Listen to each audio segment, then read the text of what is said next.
జీవుడికి చిత్రగుప్తుడికి వాదన వచ్చిందనుకోండి, అయ్యా నేను వెళ్ళానండి ఓసారి శ్రీశైలం, అంతకుముందు పాపం ఎక్కడుంది, కాలిపోవాలిగా. అంటే ఉత్తిదండి, వీడు వెళ్ళానంటున్నాడు, ఇదే అలవాటు వీడికి, ఇలాగే చెప్తుంటాడు.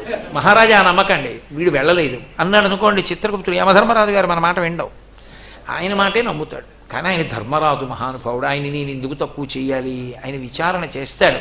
అప్పుడు ఒకరిని పిలుస్తాడు.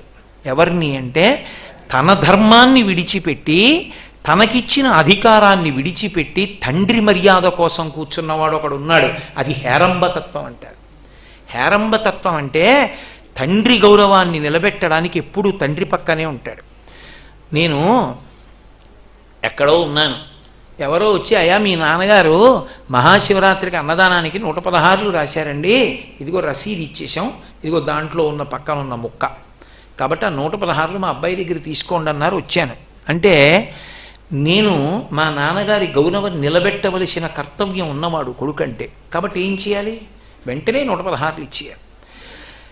ఒకవేళ నాకు డబ్బుకి లోటైతే ఆ నెలలో చాలా ఆదాయం పన్ను పోయిందనుకోండి, ఉపన్యాసాలకి చాలా జీతం పోయిందనుకోండి, సెలవు నష్టపెట్టుకు తిరిగాను అనుకోండి, ఇంటికి వెళ్ళి చెప్పాలి నాన్నగారికి, నాన్నగారండి 116 రాయకండి, 11 రూపాయలు రాయండి ఒక్క నెల, అసలు రాయిద్దని నేను అన్నాను.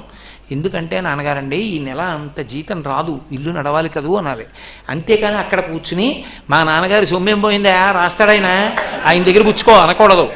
కొడుకంటే ఎవరు అంటే తండ్రి గౌరవాన్ని నిలబెట్టాలి, అంతకన్నా పెద్ద కర్తవ్యం ఇంకోటి లేదు కొడుక్కి. అదే శ్రీరామాయణం.